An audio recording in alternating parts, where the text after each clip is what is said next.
Olá pessoal, tudo bem? Boa tarde, boa tarde. Hoje vamos iniciar aqui um procedimento, né, para questão do processo civil, né? Qual foi a ideia de fazer essa aula hoje? É porque eu estou estudando, né, em casa nessa quarentena e tal, e eu preciso estudar processo civil. Então, dessa maneira, é muito importante, né, trocar o conhecimento. Eu me formei no final de 2017, né, e o que eu vejo que a faculdade ela foi meio que engrenou no final, só que até iniciar de fato, né, o entendimento de um processo demorou um pouco. Então, para evitar, né, que algumas pessoas passem pelo mesmo problema que eu passei, então eu acho importante fazer essa troca aqui, né, de aprendizado. O que nós vamos fazer hoje aqui? Nós vamos fazer o caminho processual. Eu já fiz isso há um tempo atrás com uma galera, né? E hoje eu vou reiterar, claro que de uma outra maneira. Muito se sabe que para ajuizar uma ação tem que fazer uma petição inicial, mas pouco se sabe como fazer, né? E por que fazer, qual o trâmite, né? Qual o caminho. Então, nós vamos dividir essa aula, né? Que poderia ser feita de uma maneira só, em 3 partes. Hoje nós vamos falar apenas da fase de conhecimento, que vai da petição inicial até a sentença. Hoje, à tarde, eu fiz um caderninho, né, para me ajudar nessa troca aqui que nós vamos ter sobre o processo civil. Então, para um futuro, para quem quiser depois, deixa o e-mail, né, bota lá, me manda no Messenger o e-mail para que eu possa escanear e encaminhar. Eu vou tentar não rasurar muita coisa aqui, mas se porventura ocorrer, eu refaço e encaminho para vocês, tá bom? Todo mundo se ajudando, no final todo mundo fica feliz, não é mesmo? Então, para iniciar, antes de falar de processo, nós temos que falar das relações pessoais, né? Processo só há se há violação de um direito. Então, pouco se sabe, mas na prática, a gente só pode ajuizar uma ação quando há uma violação, né, um questionamento de uma relação jurídica. Essas relações jurídicas, seja, por exemplo, no contrato de compra e venda, no contrato de aluguel, numa rescisão contratual, numa adoção, por exemplo, direito de família, essas relações, elas são chamadas para a gente de direito material. E o direito processual, ele vem para mostrar o caminho que o Estado juiz vai percorrer para que nós possamos ter uma sentença, né? O Estado, ele é mandamental, então nós temos que ter uma sentença para responder a questão posto a ele, né? O Estado jamais pode se eximir de dar alguma sentença, por exemplo, considerando que não há lei.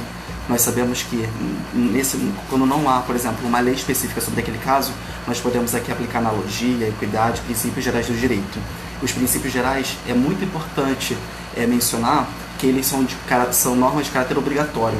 E toda relação processual, estou gostando de meus comentários, em toda relação processual, os princípios eles devem ser perseguidos. Então, por exemplo, a boa-fé, lá no artigo 104 do Código Civil, de maneira implícita, né, ele abarca a questão do nascimento do negócio jurídico até o final. Por exemplo, tem o artigo 422 do Código Civil, por exemplo, ele fala da execução do contrato, né? Ele fala o seguinte: os contratantes são obrigados a guardar, assim na conclusão do contrato como em sua execução, os princípios da probidade e boa-fé. Tudo isso, né, tem que ser visto, são os princípios fundamentais do ordenamento jurídico. Então, por exemplo, quando uma pessoa ela contrata, vamos dizer assim, ela compra um bem, né, e esse bem não é entregue. Quando a pessoa aloca um imóvel, só que esse imóvel, por exemplo, ele não cumpre a função social. Então, uma vez que há questionamento sobre esse contrato, compete a você, como advogado, ajuizar a presente demanda. Dessa maneira, nós vamos falar aqui do direito processual. O direito processual são normas que regem o exercício estatal, em consonância com o direito de ação do demandante ora autor e o direito de defesa do réu, que nesse caso ele vai ter a contestação na fase de conhecimento. Então, para a gente iniciar toda a questão, como que você tira o judiciário da sua inércia, né, que é uma característica dele, através de uma petição inicial. Essa petição inicial, ela está prevista lá no artigo 319 do CPC. Vamos ver juntos? Rapidinho? Vamos lá. Artigo 319. A petição inicial indicará. Aqui nós temos alguns requisitos, que são 7. Então, o primeiro é o juízo a qual é dirigido. para quem trabalha comigo, né, durante a semana, nós temos lá a primeira frase da nossa petição. Excelentíssimo senhor doutor, juiz de direito. Ali nós estamos falando de competência. Competência nada mais é do que a possibilidade, né, do juiz julgar aquela questão. A competência, ela está no nosso Código de Processo Civil, tá? Ele está lá no artigo 42 a 66 do CPC. Lá vem falando sobre todos os trâmites, todas as regras de competência. Aqui eu não vou entrar ao mérito, mas ao menos para direcionar, né, o entendimento. Importante que cada tópico desse, vocês façam a marcação no código, né, ou então numa folha à parte, e faça uma ligação. Tá? A OAB ela permite, por exemplo, você fazer no artigo 319.1, você colocar vide artigo 42 a 66 do CPC. Isso não é montagem de peça, tá bom? Então, ali nós temos a competência. Importante. É algo tão importante que, uma vez verificar a incompetência do juízo naquele processo, nós teremos o efeito prático. Então, por exemplo, a Lei 9.099 não é o nosso direcionamento aqui, não é o crucial a gente questionar. Mas, numa ação de juizado especial civil, uma vez que a ação reparatória, a competência dela é o foro de domicílio do autor, e você coloca em qualquer outro foro do réu, então você joga sem saber qual a situação verdadeira, ali sem análise criteriosa do processo, a causa processual é a extinção do processo sem resolução do mérito. Quando você tem uma sentença de extinção do processo sem resolução do mérito, e, por exemplo, você não recorra porque realmente está equivocado, a ideia é você refazer o processo. Então você perde tempo, perde dinheiro e o seu cliente também fica possesso, né? Então não pode ter erro de competência. Importante que vocês possam dar uma olhada no artigo 42 ao 66. Tem um outro artigo lá, acho que até o 69, salvo engano, que fala de competência, mas não é o caso aqui, a gente não precisa elencar os artigos finais, tá bom? Aí no inciso 2 fala da qualificação, né, do autor e do réu, importante, qualificação, nome, pronome, estado civil, existência de união estável ou não, profissão, inscrição do CPF, importante. Não adianta você colocar pra gente o número do RG, o RG não é requisito essencial de uma petição inicial, tá bom? E aqui nós também temos o endereço eletrônico, que foi uma novidade, né, trazido aí pelo CPC, endereço do autor e do réu, importante. Então, sempre que eu vou qualificar, dá uma olhada nesse artigo, porque é importante. Faltou alguma coisa, o juiz ele pode fazer ali algum despacho inicial para você emendar, e aí é mais trabalho, demora, e por aí vai. Importante, inciso 3, fatos e fundamentos. Aqui, eu acho importante dizer que quando você escreve bem os fatos, os fundamentos o juiz já sabe, a lei o juiz já sabe, compete a você direcionar. Então, a premissa básica do inciso 3 é dar-me os fatos que eu lhe dou direito. Então, compete a você escrever bem, de maneira clara e objetiva, sem muitas regalias, né, sem muitas redomas nesse caso, e trazer à tona ao juiz qual é o fato, o que aconteceu. Escrever muito não significa que vai ganhar dano moral. E os fundamentos, que é a questão mais difícil do pessoal que está iniciando agora, estágio 1, processo prática 1, até mesmo para advogado início de carreira, é fundamentar. Quando nós falamos em fundamentar, obrigado, Andresa. Quando nós falamos em fundamentar, nada mais é do que motivar a lei a seu favor, né? A lei, ela está estática. Tudo está escrito na lei? Não está. Então, o que tiver, você aplica ao seu caso. E se não tiver, você vai aplicar outros princípios, né? Princípios, normas gerais e por aí vai, tá bom? Então, daí meus fatos que eu lhe dou direito. Nós temos aqui os pedidos. Como regra geral, os pedidos, eles são líquidos. O que são pedidos líquidos? São pedidos certos. Se você vem a juízo pedir, por exemplo, uma indenização por dano moral, compete a você informar qual é o valor do seu dano, né? Não adianta você pegar e informar, por exemplo, que você quer uma condenação em dano moral, mas não informa o valor. Em casos excepcionais, são admitidos os pedidos ilíquidos, mas como regra geral, os pedidos são líquidos. Perfeito? Tá bom? O valor da causa, isso aqui é um tópico muito importante, né? Toda causa tem um valor. Então, qual o valor da sua causa? Por exemplo, quando nós temos uma ação reparatória por acidente de trânsito, né, você precisa de fato especificar qual o valor da causa. Então, uma vez que o cara bateu no seu carro, qual o valor do seu dano? Meu dano foi, sei lá, 5 mil reais. Perfeito. Agora, você pedir ao juiz uma indenização por dano material e nada falar, isso pode ser causa de extinção do processo sem resolução do mérito devido à liquidez do pedido, tá bom? E ali nós temos também a opção do autor da realização da audiência de conciliação e mediação, tá? Importante, artigo 319, inciso 7 do CPC. É uma novidade, né, trazida pelo Código, com a ideia de você sair da questão de somente judicializar as questões, né, todas as lides, né? Muitas questões elas podem ser resolvidas de maneira administrativa, né, no cunho conciliatório. Ocorre que nem todo mundo quer o conciliar, né? As pessoas buscam muito dano. Então, o artigo 319. Obrigado, pessoal. Os comentários muito bacana. Obrigado. O artigo 319, inciso 7, ele traz o cunho da solução rápida do litígio, o que é muito importante, né? Nem tudo é preciso realmente você esperar 1 ano, 2 anos, 3 anos, postergar. Essas pessoas podem, né, conversar. O que falta muito hoje é o diálogo. Então, o artigo 319, inciso 7, ele traz esse cunho conciliatório, né? As pessoas terem bom senso. Tudo hoje se resolve no bom senso, tá bom? Então, esses são os requisitos da petição inicial, artigo 319. Perfeito? Bom, falando do artigo 319, uma vez que o juiz recebe essa inicial, ele vai fazer um juízo, né? Um juízo de admissibilidade. Se preencher todos os requisitos, ele vai verificar se o autor opta ou não pela audiência de conciliação, certo? Importante. Essa audiência de conciliação ela só não vai existir, por exemplo, se as duas partes não quererem, né, não buscarem esse cunho conciliatório no início do processo. Se uma das partes falar, olha, sim, eu desejo a audiência de conciliação, o juiz vai chamar a parte, né, vai fazer a citação da parte para que ela se manifeste, para que ela compareça a essa audiência de conciliação. Perfeito? E agora, uma pergunta que eu faço e se a petição inicial ela não preencher todos os requisitos? Por exemplo, doutora, né? Você esqueceu de fazer aqui, de colocar os fundamentos jurídicos, né? Importante. Você, por exemplo, esqueceu de trazer à tona o CPF do autor, por exemplo. Pode acontecer. A depender do problema, né, estrutural da petição inicial, o juiz ele pode dar um despacho citatório falando o seguinte: emende-se a inicial.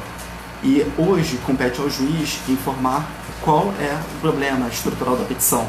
Que aí ele vai dizer, olha, por exemplo, faltou fundamentação. Compete a você informar. E compete a ele informar e você, né, readequar a petição inicial.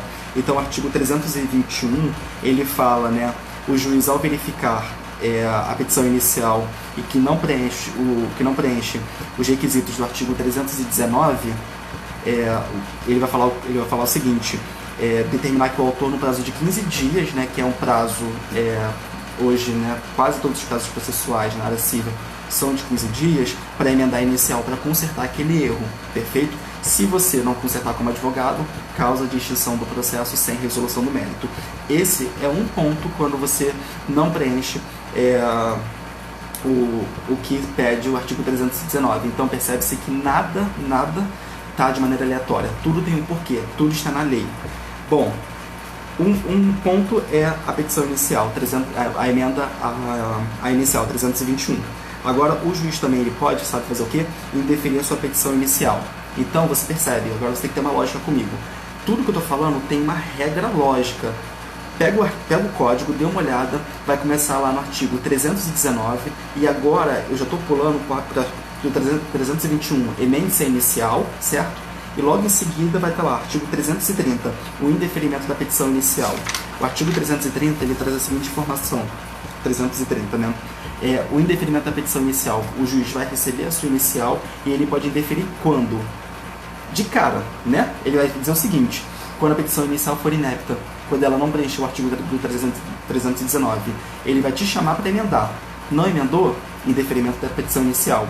Também pode dizer aqui, quando, inciso 2, 330, inciso 2, fala o seguinte: quando a parte for manifestamente ilegítima. Nesse caso, legitimidade é uma das condições da ação. Legitimidade e interesse. Não preencheu? Indeferimento da petição inicial. Perfeito? E nós temos também o inciso 3, que fala o seguinte: o autor carecer de interesse processual, que também é uma das condições da ação. e o inciso 4 não atendia as especificações dos artigos 106 e 321, que é o caso da emenda à inicial, tá bom? Então fiquem de olho nisso para sempre adequar a petição inicial certinho, para não ter esse tipo de problema, porque não, isso causa um pouco de estranheza quando é indeferido, por exemplo, a inicial por ser inepta, perfeito? E também pode ocorrer também a questão da improcedência liminar do pedido, uma questão de suma importância essa, no qual o que acontece quando o juiz ele julga de maneira direta, né, a improcedência liminar. Ela só se dá quando o juiz dispensa toda a fase instrutória, toda a questão de prova, né, e ele julga a improcedência. Por quê? O artigo 332, deixa eu até ajeitar aqui, que eu coloquei 332 responde, fala o seguinte: quando aquele processo ele já tiver um julgamento, né, e o juiz e a sua causa ela já tiver um entendimento, por exemplo, dos tribunais superiores. Então, um enunciado, um processo, né, uma petição inicial que viola, né, os enunciados, por exemplo, do STF, do STJ, em procedência liminar do pedido. Aqui não dá nem direito ao contraditório pela defesa, porque já está simulado, já é o entendimento. Obrigado pelo elogio, João. Obrigado. Perfeito? Então, assim, é uma fase inicial, é a fase postulatória. Então, tem que tomar cuidado. Quando eu estava fazendo hoje de manhã essa questão da improcedência liminar do pedido, eu lembrei das questões que envolvem o ICMS da Light, né? As pessoas falam, a cobrança de ICMS é ilegal, né? É o quê, né? Essa questão não foi julgada pelo STF ainda, está lá suspenso. Todos os casos, né, que trazem o questionamento da ilegalidade da cobrança de ICMS na conta de luz estão suspensos.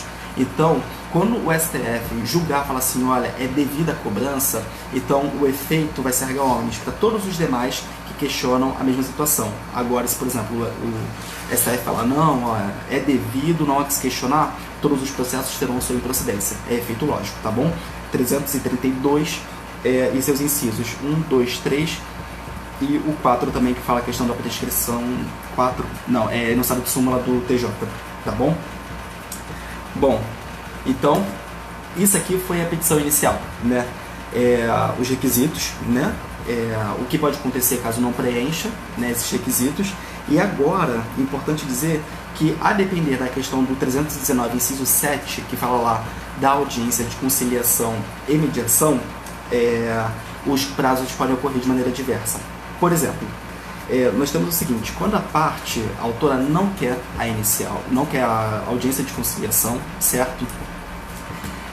O réu vai ser citado ali para contestar, porque essa audiência de conciliação, para se manifestar sobre o interesse em ter essa audiência de conciliação e mediação, certo? Se ele falar que não quer, a partir do momento que ele juntar no processo essa petição informando, olha, o nosso desinteresse, já começa o prazo dele contestar.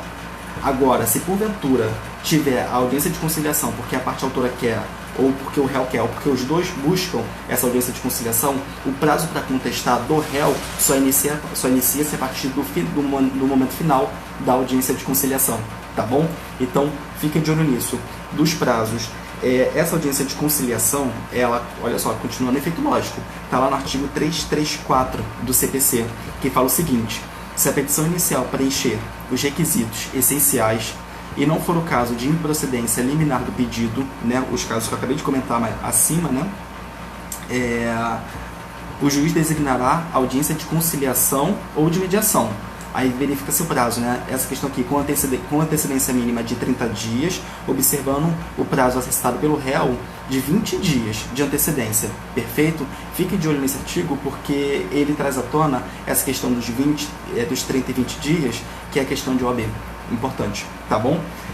O artigo 334, inciso 4, ele fala aqui que a audiência não será realizada. Importante, tá? Quando se ambas as partes manifestarem expressamente o seu desinteresse, tá bom? Ou quando não foi admitida a autocomposição. Prazo é vida, realmente, prazo é vida. Andresa, obrigado, tá? Se eu estiver falando muito rápido, vocês me dão esse toque, esse retorno, tá? Então, basicamente, é isso. Essa aqui é a fase inicial do processo inicial, a audiência de conciliação, a mediação, a depender do interesse das partes, e a contestação. A contestação, você percebe que está logo em seguida, no artigo 335. A ideia dessa live é você conseguir perceber que o código ele é autoexplicativo, não está nada aleatório, não está no artigo 319 e depois volta para o artigo 10. Ele é lógico. O caminho processual é petição inicial, né? 319, vem aqui os casos de análise da petição inicial, emenda-se inicial se for necessário, indeferimento ou liminar, improcedência liminar do pedido, certo? E logo em seguida vamos para contestação. A contestação está no artigo 335 do CPC, tá? Bom, eu estou seguindo aqui, ó, meu rascunho importante, ó, tá tudo aqui, para não perder nada, tá bom? Eu espero que realmente vocês estejam gostando. A ideia é realmente trazer facilidade ao processo civil. Não é um monstro que dizem, não é problemático, certo? É uma matéria muito legal que depois que vocês passam a entender o processo civil, nós temos aí qualquer outro procedimento vocês vão conseguir entender, tudo bem? Uma coisa é fato, rapidinho para a gente continuar. Quem aprende a fazer uma petição inicial, aprende a fazer qualquer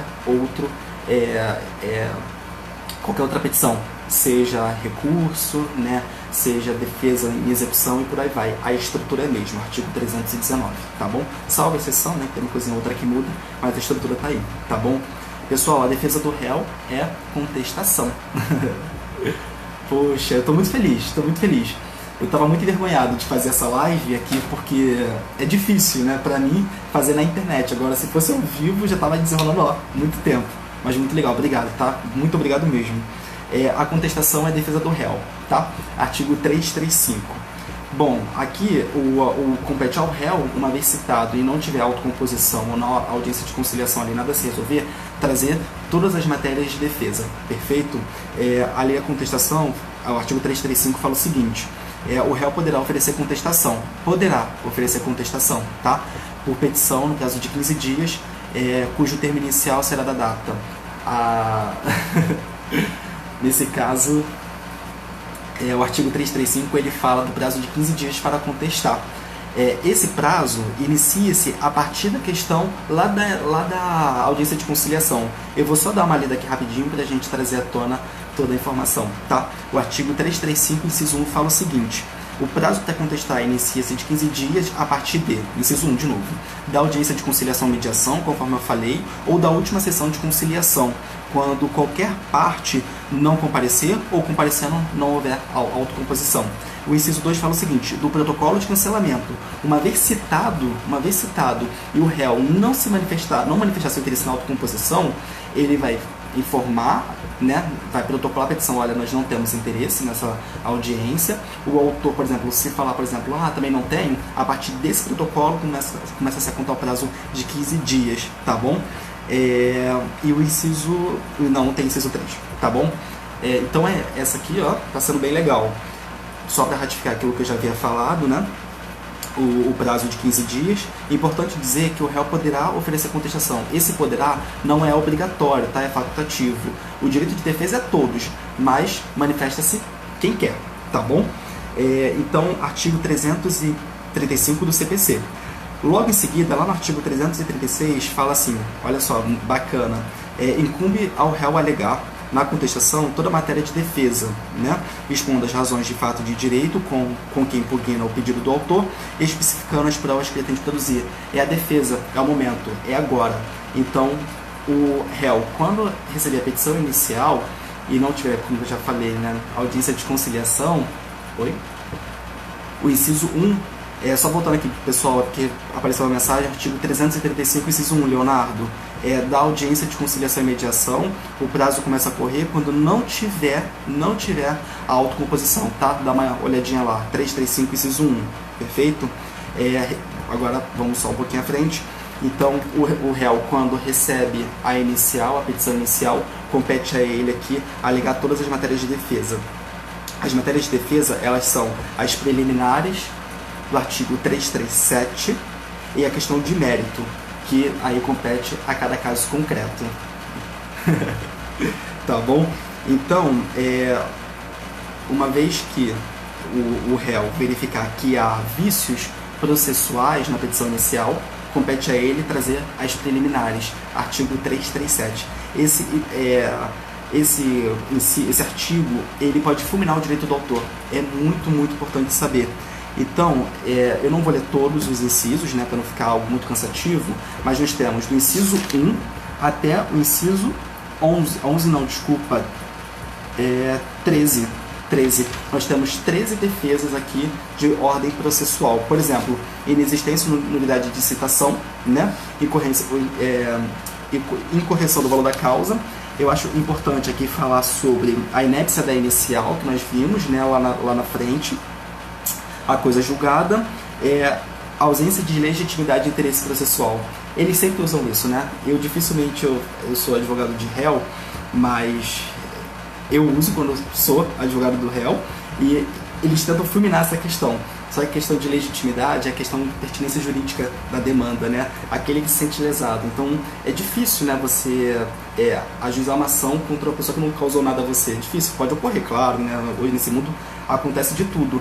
Mas uma vez que você é lesado por aquela situação provocada pelo réu, compete a você provocar o judiciário, né? Eles sempre usam essa questão aqui da ilegitimidade ou do interesse processual. O artigo 337, incisos, são as defesas preliminares. Então, na contestação, quando você vem aqui, qualifica, né, o réu, né, e qualifica o réu, explica ali a contestação, né. Eu sempre acho interessante que o primeiro tópico que você faça uma breve síntese fática, né, do que o autor alega, aí logo em seguida você coloca assim, da realidade fática. Você já tenta alterar o que o autor falou, joga a sua realidade, né, ali, muito importante, é muito legal, e depois vem das defesas processuais. Preliminar é uma coisa, mérito é outra. Primeira coisa, você vai falar das preliminares, uma vez que você fala, por exemplo, aqui nós temos coisa julgada, inciso 7, da coisa julgada. Conforme você ver, o autor vem a buscar novamente a tutela jurisdicional, porém, nos autos do processo X, Y, Z, né, esse fato já foi julgado, causa de extinção do processo. Aí, olha só, só um feeling aqui para o pessoal que eu acho que vale a pena.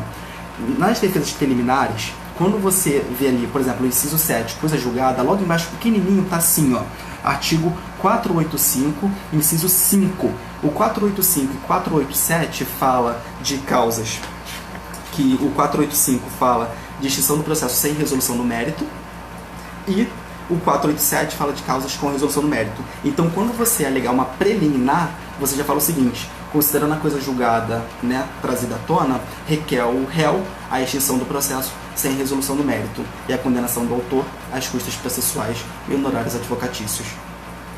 Bacana, né? Muito, muito bacana.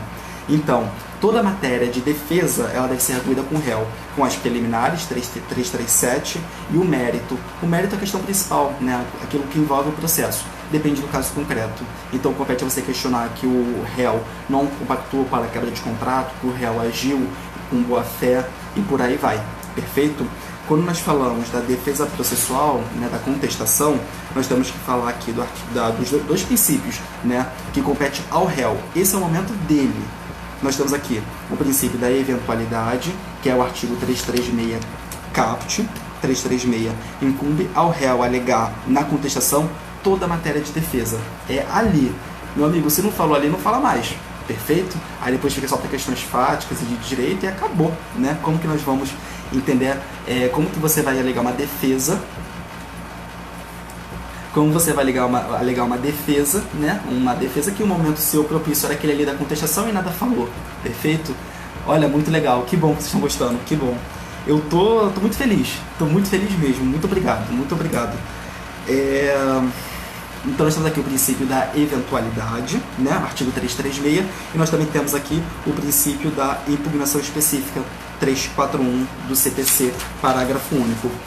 O 341, parágrafo único, fala assim: o ônus da impugnação específica dos fatos não se aplica ao defensor público, ao advogado dativo e ao curador especial, mas ao advogado sim. Nós, advogados, temos que impugnar todos os fatos. Perfeito? Então, uma leitura atenta para não deixar passar nada é importante. Perfeito? Não esquece de juntar os documentos também, né? Só alegar não adianta, tem que provar também que você não compactuou para aquela questão ajuizada. Perfeito? Pessoal, na contestação, importante só abrir aqui um parêntese, tudo bem? Tudo certinho? Todo mundo ok? Aguentando? Certinho?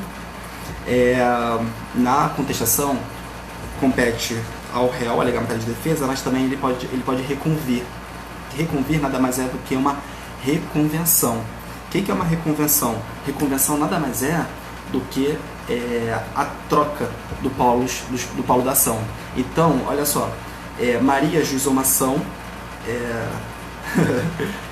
Maria ajuizou uma ação, qual é o princípio do artigo 341? 341 é o princípio da impugnação específica. Rita, tá bom? 341, parágrafo único. Perfeito? Aí no final, caso vocês queiram, só para o pessoal que chegou depois, me manda um e-mail, né? Ou então no Messenger. No Messenger vocês coloquem o e-mail de vocês para que eu possa encaminhar esse material que eu fiz. É básico, são 2 folhas e meia só, é bem tranquilo. E que eu encaminho, tá? E no YouTube também vamos tentar fazer uma plataforma de estudo importante. Eu posso estar ajudando vocês, mas eu também vocês estão me ajudando, porque eu estou estudando para fora, não sei o que, né? Estou também seguindo a vida, e isso aqui eu precisaria estudar. E trocando a ideia, eu acho que a coisa flui mais rápido, né? E melhor. Pessoal, a reconvenção, ela pode ser arguída na sede de contestação. Por quê? Tem momentos em que o autor ajuiza uma ação contra o réu, mas na mesma medida ele também é réu, porque ele causou um dano ao autor sobre aquele mesmo fato, sobre aquela mesma causa de pedir. Então, nesse caso, pode ter uma reconvenção. Uma reconvenção nada mais é do que, na contestação, autor e réu, e na reconvenção, o réu vira autor e o autor vira réu. Essa reconvenção ela é feita nos próprios autos da contestação. Então, observa, qualifiquei competência, né, ao juízo que é dirigido. Nós temos aqui a qualificação das partes, breve síntese fática, certo? Da realidade fática, das defesas preliminares, se houver, não é obrigatório ter, da defesa de mérito. E logo em seguida nós temos a reconvenção. Verifica-se, excelência, que não somente o réu pode ter pactuado para esse desfecho da rescisão contratual, o autor também corroborou. Verifica nos documentos acostados, aí tem, você vai, escreve, perfeito? Não escrevo muito, não falo muito, mas falo o necessário, tá bom? A reconvenção. A reconvenção, ele está no artigo 344. 344? Reconvenção. Não, desculpa, revelia. Reconvenção é 343. 343, desculpa, 343. Tá lá. Na contestação, é lícito o réu propor reconvenção para manifestar pretensão própria, conexa com a ação principal ou com o fundamento da defesa. Não é uma ação autônoma. Não, já foi, esquece. Reconvenção está no corpo da contestação, tá? Artigo 343. Isso aí já foi. Igual alegar, por exemplo, a incompetência, né? O réu alega incompetência e fala assim, não, é uma ação autônoma. Não é. É no corpo da contestação, tá? Defesa preliminar. Pessoal, então olha só. Iniciou o processo. Opa, vamos lá. Iniciou o processo.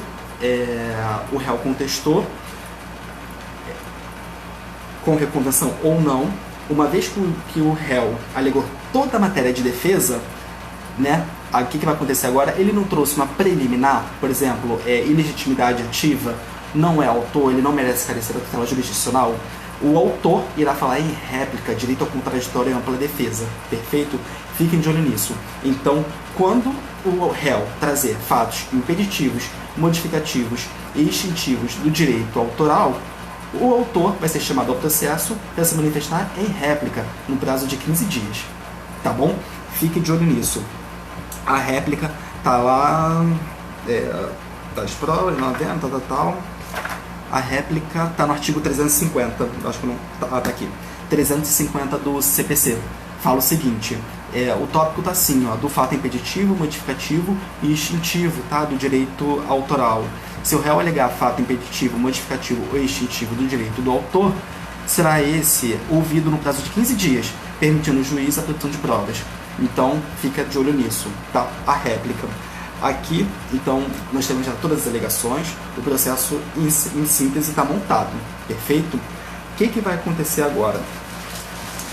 O juiz ele vai fazer uma análise do processo, fazendo falando o seguinte, das providências preliminares de saneamento. O juiz ele vai organizar o processo. Eu não sei se vai dar tempo pra gente, mas eu queria abrir aqui um processo meu, né, claro que sem aparecer aqui as coisas e tal, para mostrar como que é uma decisão saneadora. Eu acho importante. Eu vou explicar, e no final, se der tempo, eu mostro a vocês, só para ficar assim mais degustável, mais próximo da nossa realidade, o que seria essa decisão saneadora, tá? O juiz ele vai organizar o processo.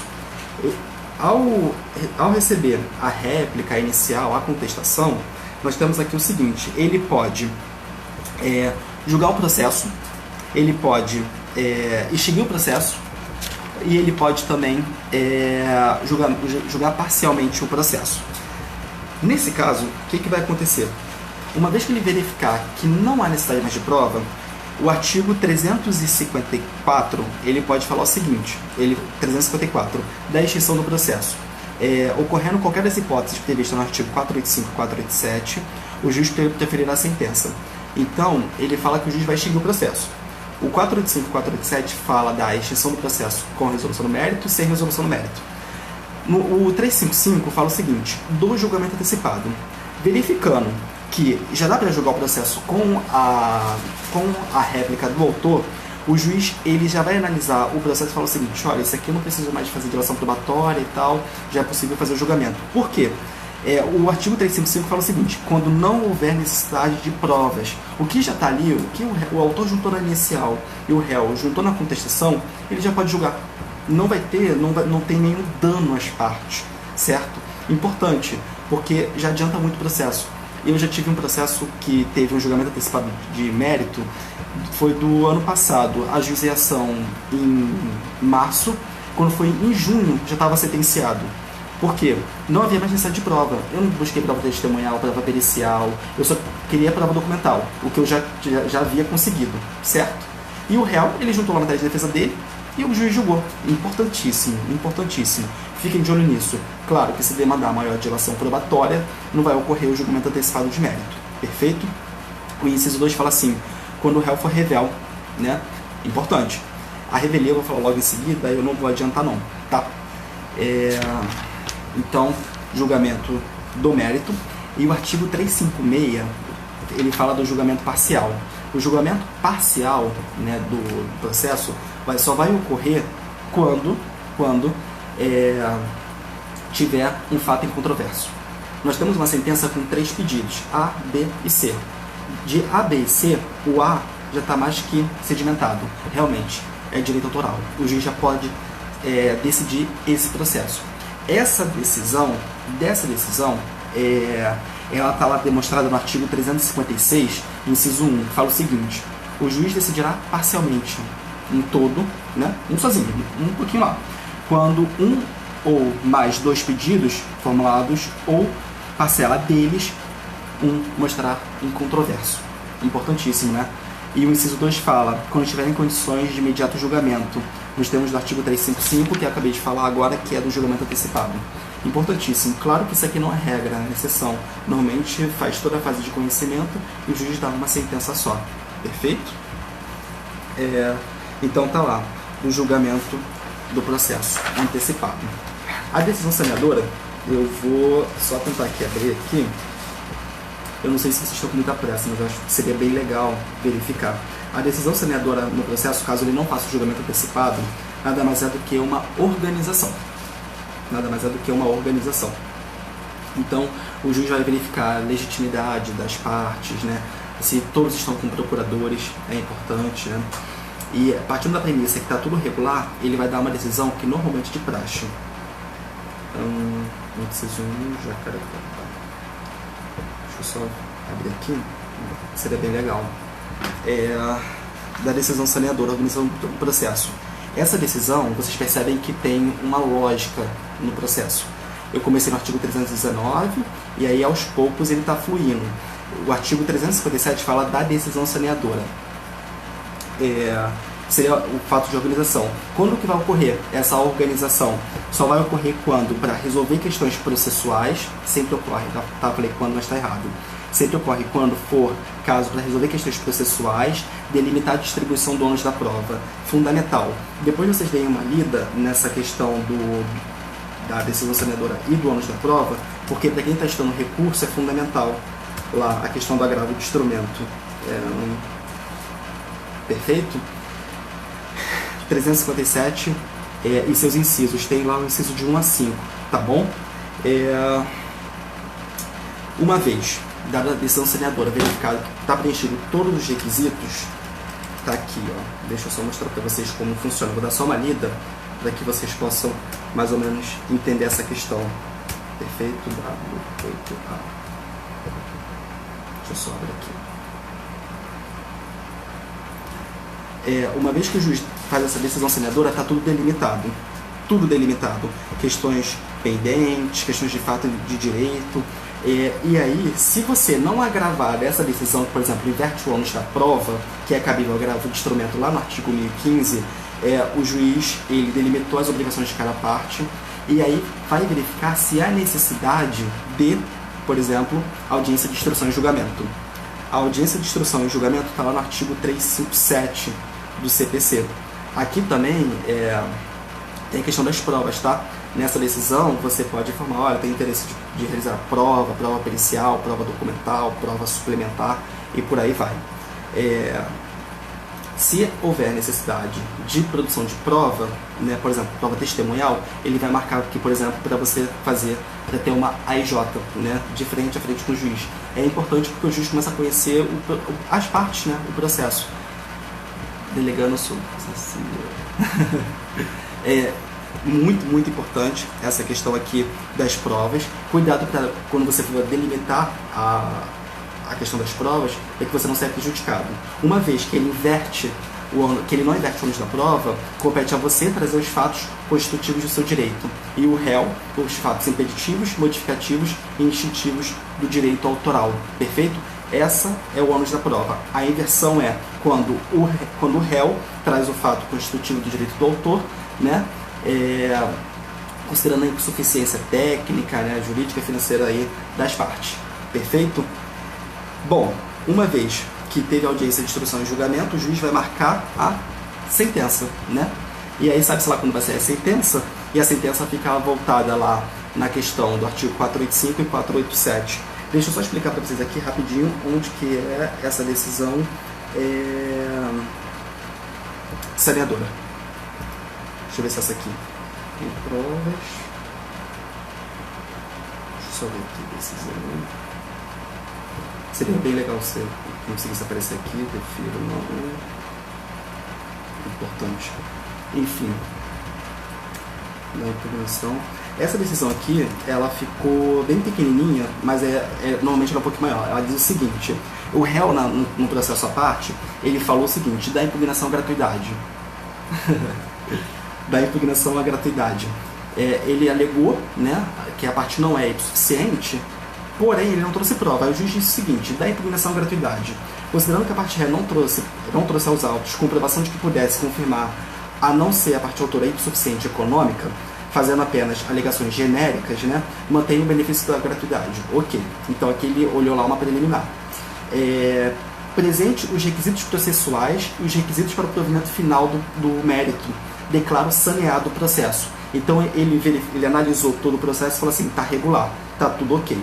As partes estão legítimas e bem representadas, né? Os requerimentos estão todos ok, né? O pedido está líquido, tudo certinho. Então, agora volte concluso para sentença.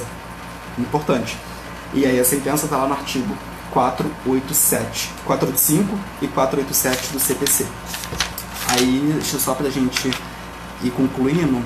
O artigo 485 traz à tona quando o juiz não resolverá o mérito, por exemplo, quando ele indeferir a inicial, né? Indeferir a inicial inciso 1, quando as partes quando o processo fica parado pelo desleixo das partes, né? Nesse caso, ele vai intimar a parte para cumprir o andamento processual. Uma vez não feito isso, vai extinguir o processo, né? Quando ele for verificar na sentença a ausência de legitimidade de interesse processual importante, e por aí vai. 485 e seus incisos, deem uma lida, pessoal, isso é muito importante, muito bacana para a prova. O 487 fala da questão da 487 quando o juiz resolve o mérito, né? Quando o juiz resolve o mérito, por exemplo, ele julgou improcedente o pedido. Ele não resolveu o mérito? Não, ele resolveu, ele analisou o mérito, julga improcedente, compete a você fazer o recurso, né? Por acolher ou rejeitar o pedido formulado na ação ou na reconvenção, declarar de ofício a prescrição e a decadência, né? E homologar os acordos, né? Reconhecimento de procedência do pedido formulado na ação na reconvenção, e por aí vai, tá bom? Bom, é isso, fase de conhecimento é isso. Então, nós paramos aqui na petição, da petição inicial até a sentença, fazendo um tour do artigo 319 do CPC até o artigo 487. O processo não acaba aqui, nós falamos aqui, a partir da sentença você pode recorrer, fazer recursal, se ninguém recorrer, trânsito em julgado, sem execução. Seria muito bacana também fazer isso aqui, mas uma horinha já tá bom, né? Já tá bem bacana. Aí, pessoal, só pra gente finalizar, quem quiser esse material que eu fiz, só mandar um e-mail, importante. Manda um e-mail pelo, como que é o nome? Pelo Messenger, né? Vai ter recurso. Andresa, eu posso até falar aqui um pouquinho, né? Mas não era a ideia. Nós podemos fazer aqui a próxima aula no dia 4 de abril, aproveitando o próximo aulão, né? Nós podemos falar de recurso e depois falar de execução. Próximo vídeo, dia 4 de abril. O recurso eu posso comentar aqui por alto, mas a ideia inicial, fazer a fase de conhecimento, finalizou aqui, tá bom? Importante. Bom, então vamos falar um pouco de recurso rapidinho, né? Eu não vou entrar totalmente no mérito da questão, eu vou só fazer uma síntese aproveitando, tá? Nosso vídeo parou em 55 minutos, bacana, perfeito. O que vier agora é excesso, quem quiser acompanhar, tá bom? Rapidinho. Então, pessoal, olha só, dada uma sentença, agora é a fase recursal, tá? Outra coisa. Dada uma sentença, a parte pode recorrer.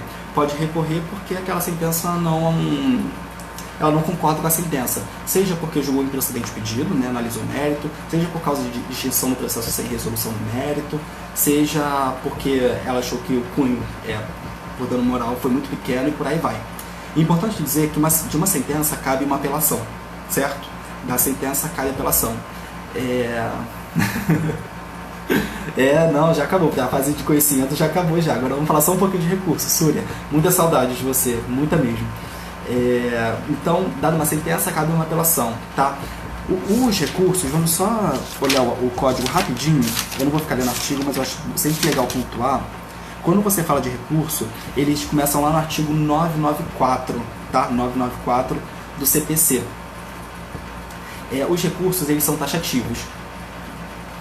Posso, Rita, com certeza, mandar o material por e-mail. Posso. Não é muita coisa, tá escrito, por exemplo, tá escrito aqui, ó, a caneta. Eu posso até digitar isso no Word e encaminhar para vocês, é bem tranquilo, tá? É um resumaço da fase de conhecimento, tá bom? Denise, obrigado. Obrigado, muito legal. Eu tô muito feliz mesmo pelo retorno. Muito feliz. Então, vamos lá, os recursos.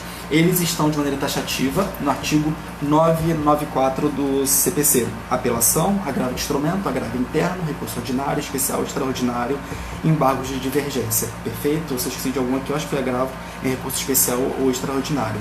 Esses são os recursos. Tem algum recurso fora desses? Não. Taxativo, tá ali.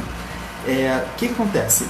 Cada recurso, ele existe para combater uma decisão judicial, uma decisão em sentido amplo que eu estou falando. Por quê? De uma sentença, que é uma decisão judicial, mas o nome é sentença, como todo mundo sabe, cabe apelação. Regra, cabe apelação. De uma decisão interlocutória, cabe agravo de instrumento. Perfeito? Os embargos de declaração, ele se aplica normalmente a sentença, quando houver obscuridade, contradição, omissão ou erro material. Tudo bem? Eu vou falar desses três que nós usamos assim na prática mesmo. Os demais é só para advogado rico, coisa que eu não sou ainda, né? STF, STJ, eu ainda não cheguei lá, mas aí depois a gente pode comentar um pouco sobre isso. Mas vamos para a nossa realidade para falar sobre cada um desses recursos rapidinho. Regra geral, está lá no artigo 103, parágrafo 5º do CPC, tá?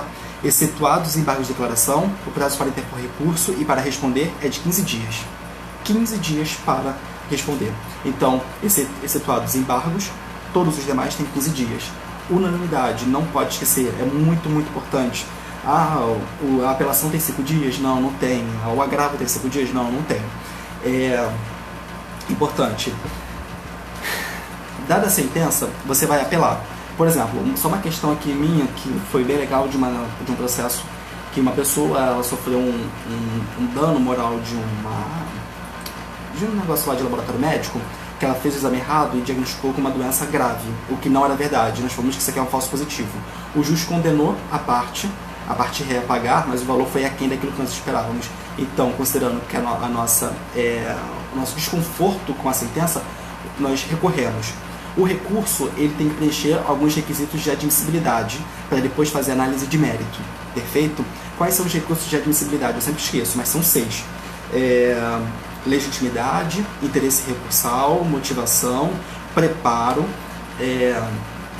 tempestividade e regularidade formal. São 6. Não me perguntem de novo, senão eu vou esquecer já vai. Nós temos muita coisa. Então, uma vez que você preenche todos esses requisitos, eles são de admissibilidade. Só para a gente fechar: legitimidade, interesse e motivação, regularidade formal, tempestividade e preparo. Preparo são as custas do processo. Tempestividade é você respeitar o prazo de 15 dias.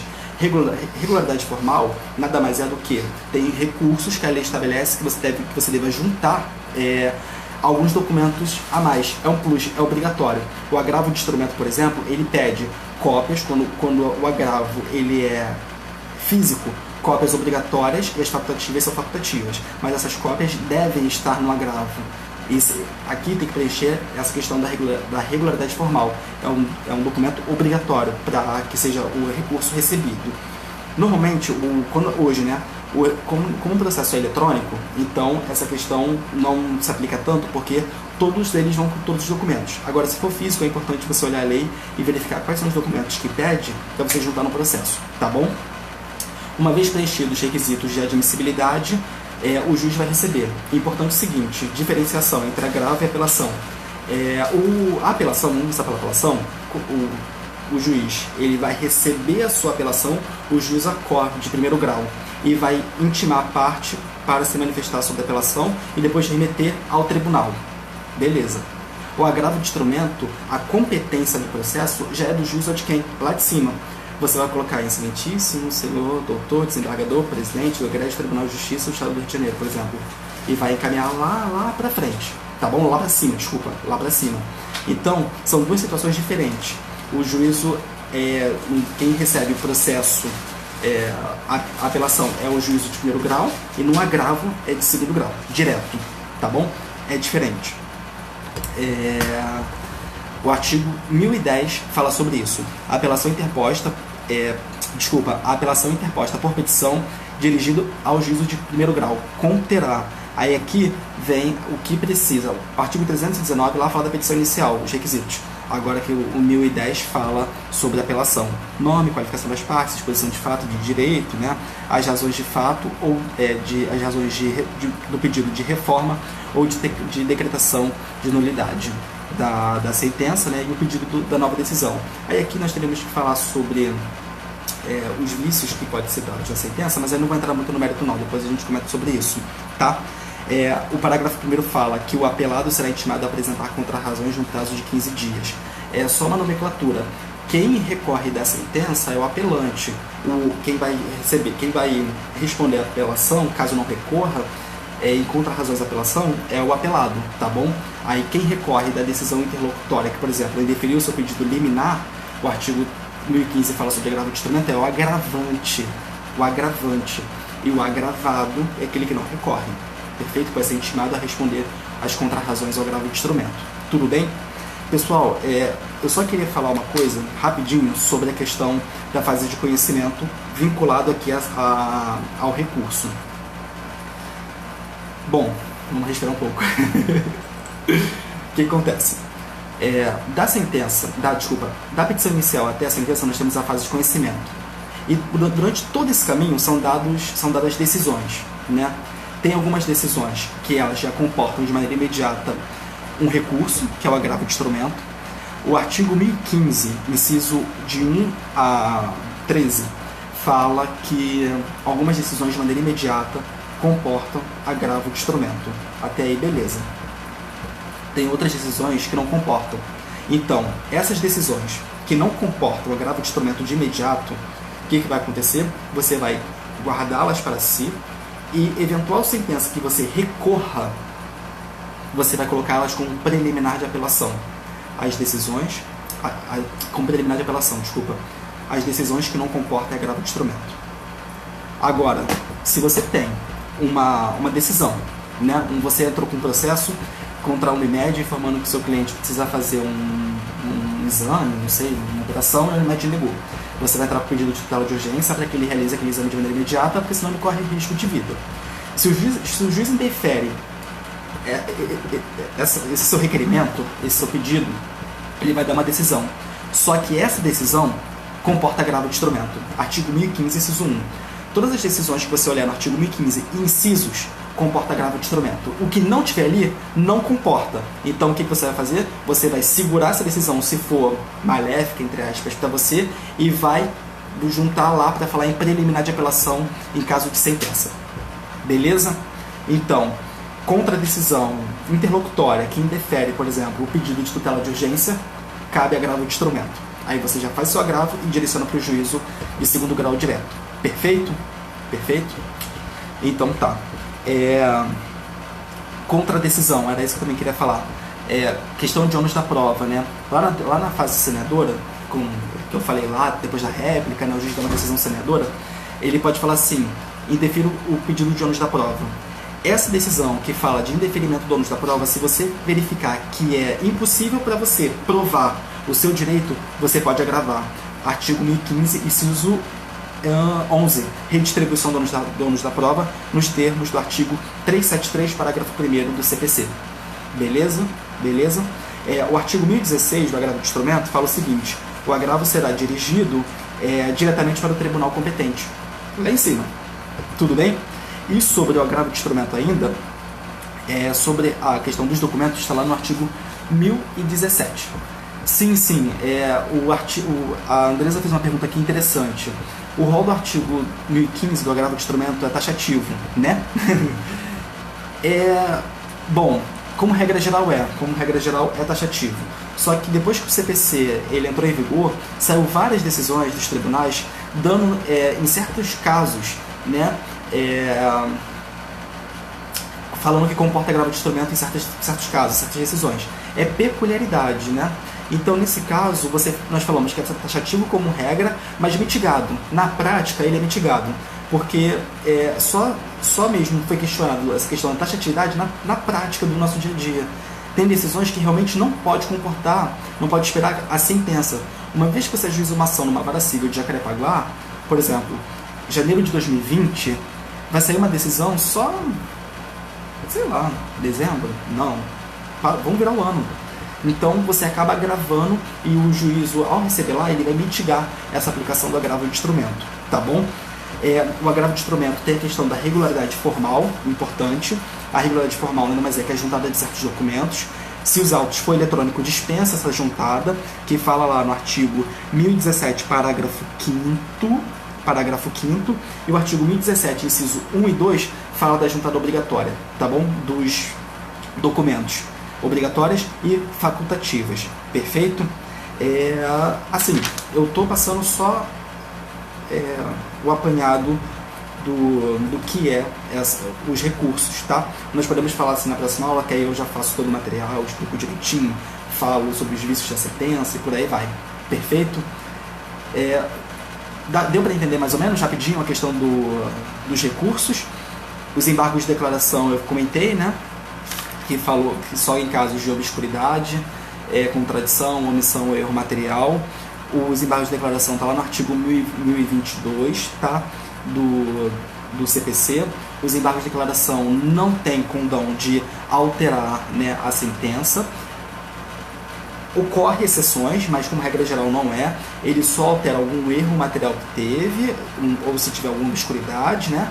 E ali, só para efeito exemplificativo, como é importante, os embargos de declaração, ele quando tem dado uma sentença errada, mas que não precisa você recorrer, né? Por exemplo, só mesmo embargar, que é um recurso, mas quando eu falo recorrer em sentido amplo, é fazer uma apelação, e o juiz receber, ele pode falar assim, recebe os embargos e efeitos infringentes para alterar, ou por exemplo, a causa de extinção do processo porque o prazo foi errado e por aí vai, você foi certificado errado pelo cartório, tá bom? Pessoal, eu acho que é isso, tá? Eu bati o cronograma, eu acho que foi legal, de 5 até 6:08, tá bom? Valeu, acho que tá bacana.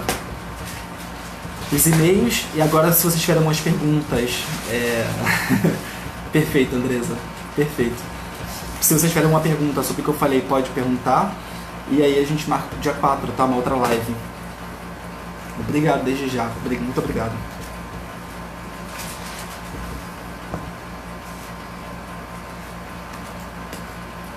Foi bacana. Parabéns. Obrigado, Carlos, valeu.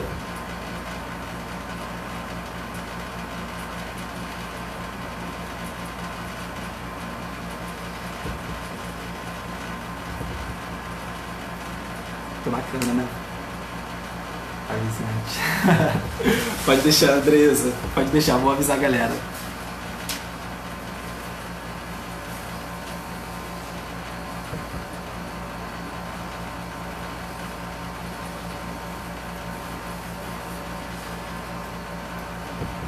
Deixa só o pessoal, deixa eu só ver aqui. Pessoal, tem uma dúvida, alguma coisa assim, sim, né?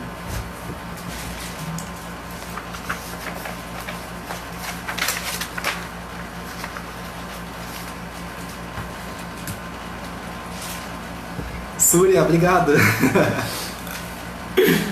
Saudade, minha amiga, saudade. Andresa, eu tava.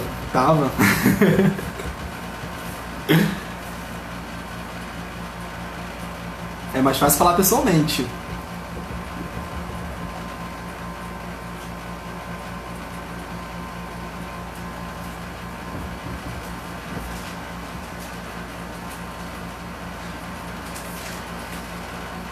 Valeu, Patrick. Nossa, foi muito legal.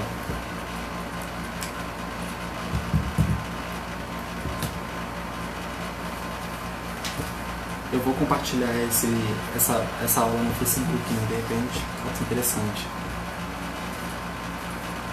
Brasileiro, nem sabia que você estava aí. Poxa, muito legal. Bom que você curtiu. Obrigadão mesmo.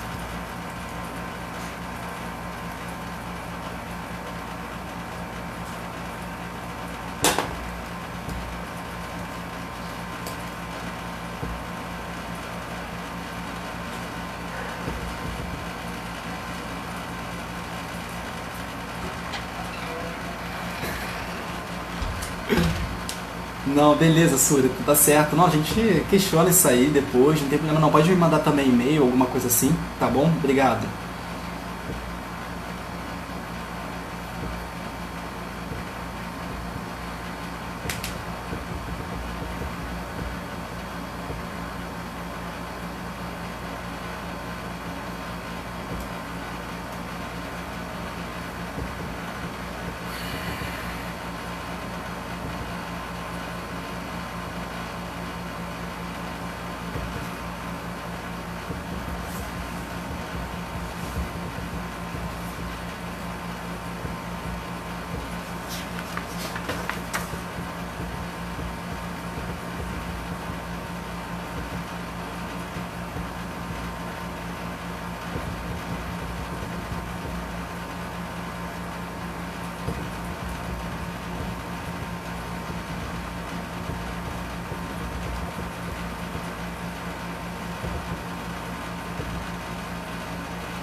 Nossa, muito legal.